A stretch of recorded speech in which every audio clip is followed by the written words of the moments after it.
नमस्कार। राजस्थान की तमाम फटाफट खबरों में आपका स्वागत है। राजस्थान की खबरों के लिए आपसे निवेदन की यदि आपने हमारे चैनल को सब्सक्राइब नहीं किया तो कृपया करके आपके अपने चैनल को सब्सक्राइब कर लें। आप सब्सक्राइब करते हैं तो हमें हिम्मत होती है सही और सच्ची खबरें आप तक पहुंचाने की, वरना मीडिया में किस तरह की खबरें और किस तरह की नेगेटिविटी आपको पेश की जा रही है। यही कारण है कि जहां भी प्रदर्शन होते हैं मीडिया को बाहर कर दिया जाता है।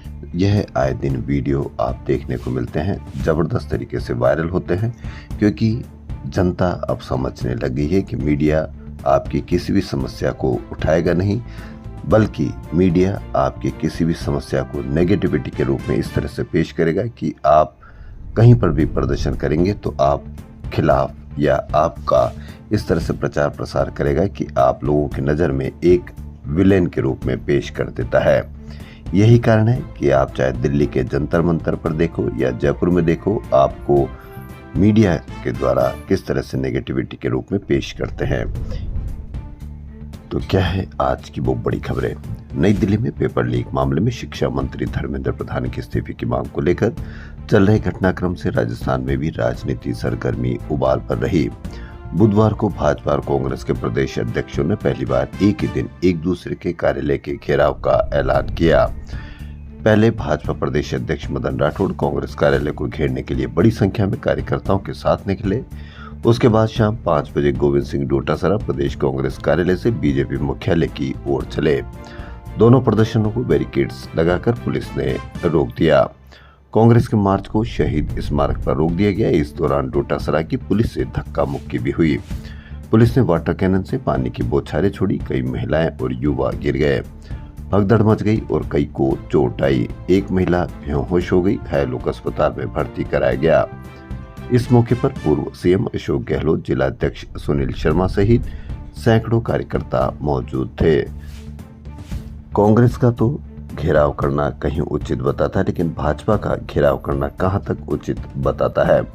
बीजेपी वाले आंदोलन का दमन करना चाहते हैं। अब तक 150 परीक्षाओं के पेपर लीक हो चुके हैं, फिर भी केंद्र सरकार शिक्षा मंत्री व अन्य अधिकारियों के खिलाफ कोई कार्रवाई नहीं कर रही। इंसाफ मिलने तक हम संघर्ष करते रहेंगे, ये कहना है गोविंद सिंह डोटासरा पीसीसी चीफ का। राजस्थान सरकार ने समुदाय संपर्क समूह यानी सीएलजी के गठन से जुड़ा 18 साल पुराना नियम बदलते हुए राजनीतिक दलों के पदाधिकारियों और कार्यकर्ताओं को भी सदस्य बनाए जाने का रास्ता खोल दिया है। यानी पुलिस भी राजनीति से अछूती नहीं रहेगी। गृह विभाग की अधिसूचना के बाद अब प्रदेश के 37 पुलिस जिलों, जयपुर, जोधपुर पुलिस कमिश्नरेट और 1000 से अधिक थानों में बनने वाले 75,000 से ज्यादा सीएलजी पदों पर राजनीतिक दलों से जुड़े लोग भी अब नियुक्त हो सकेंगे।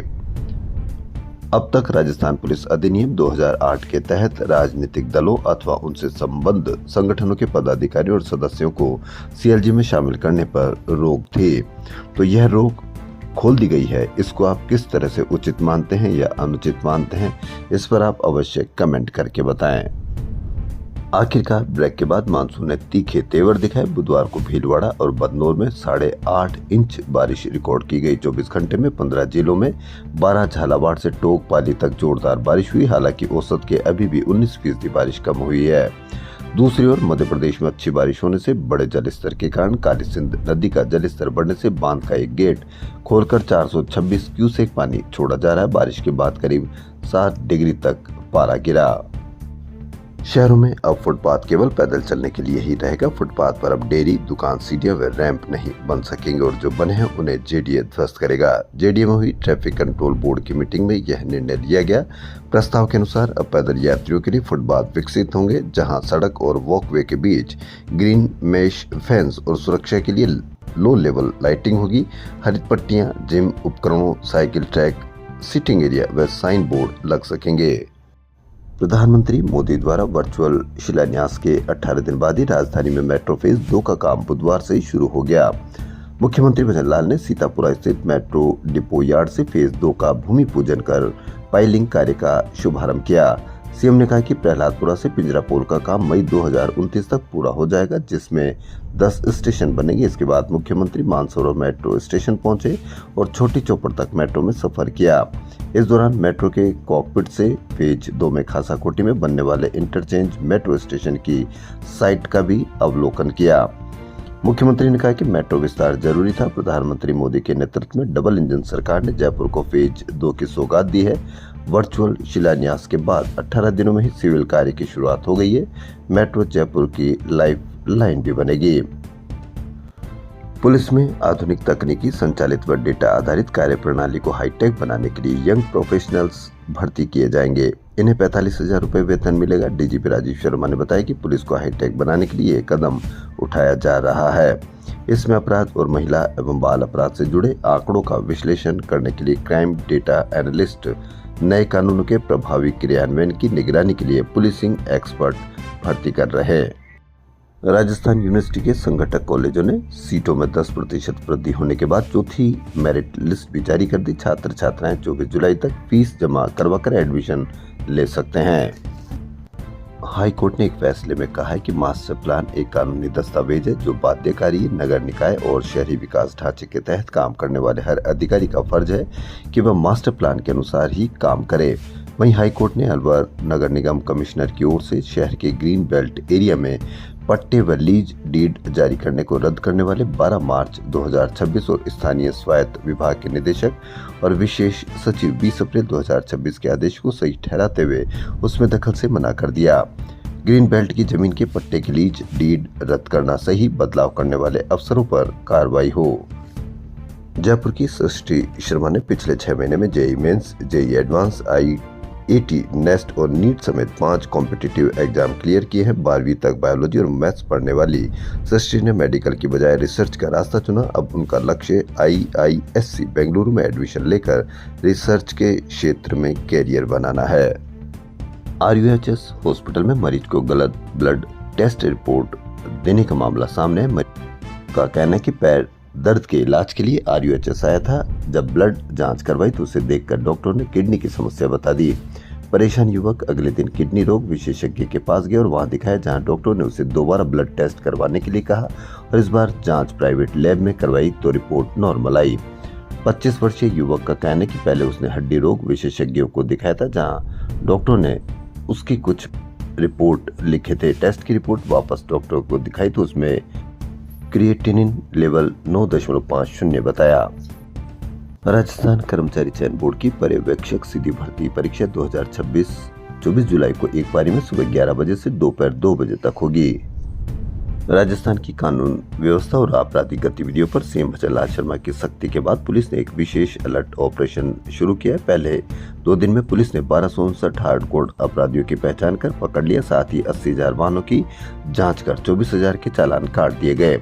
इनमें से 1603 वाहन चालक तो शराब के नशे में धुत मिले। सरकारी स्कूलों में विद्यार्थियों को रोजगार का गुर सिखाने वाले करीब 5,000 व्यावसायिक शिक्षकों के स्थायी रोजगार का कोई ठिकाना नहीं। न तो उन्हें वेतन मिल पा रहा है और न ही उनके कार्यकाल को आगे बढ़ाया गया है। नेता प्रतिपक्ष टीकाराम जूली कांग्रेस कमेटी मालाखेड़ा द्वारा लोकसभा में नेता प्रतिपक्ष राहुल गांधी व छात्रों के साथ हुई बर्बरता के विरोध में प्रधानमंत्री नरेंद्र मोदी के पुतला दहन कार्यक्रम में शामिल हुए। जूली ने कहा कि आज देश का युवा अत्यंत पीड़ा और आक्रोश में है। अपने अधिकारों व भविष्य के लिए आवाज उठा रहे छात्रों और उनके माता पिता के साथ की गई बर्बरता तथा लोकसभा में नेता प्रतिपक्ष राहुल गांधी समेत विपक्षी सांसदों के साथ हुआ दुर्व्यवहार अत्यंत निंदनीय है। यह लोकतंत्र नहीं, खुली तानाशाही है। प्रधानमंत्री को अहंकार छोड़कर छात्रों की मांगे स्वीकार करनी चाहिए और नाकाम शिक्षा मंत्री धर्मेंद्र प्रधान से तत्काल इस्तीफा लेना चाहिए। छात्रों के साथ हुए अन्याय के लिए स्वयं देश के छात्रों से माफी मांगनी चाहिए। राहुल गांधी और कांग्रेस पार्टी युवाओं के न्याय, सम्मान एवं अधिकारियों की लड़ाई पूरी मजबूती से लड़ते रहेंगे।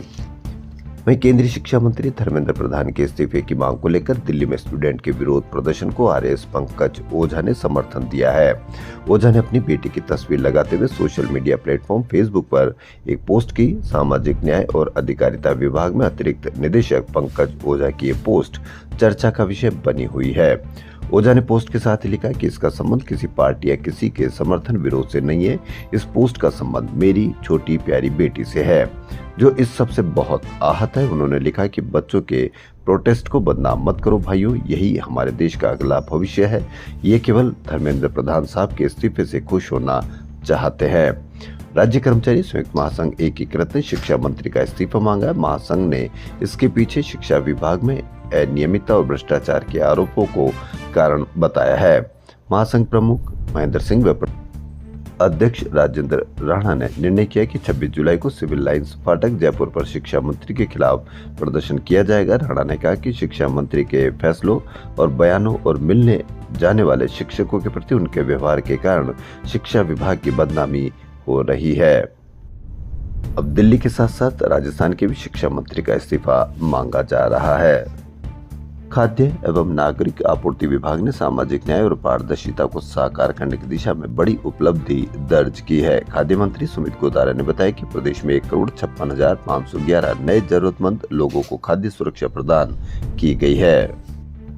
राजस्थान लोक सेवा आयोग की ओर से चिकित्सा स्वास्थ्य एवं परिवार कल्याण सेवाएं विभाग में फिजियोथेरेपिस्ट के 20 पदों पर भर्ती के लिए गुरुवार से ऑनलाइन आवेदन प्रक्रिया शुरू हो रही है। राजस्थान की खबरों में फिलहाल इतना ही। यदि आपको राजस्थान की खबरें पसंद आ रही तो आपके अपने चैनल को सब्सक्राइब कर लें। धन्यवाद।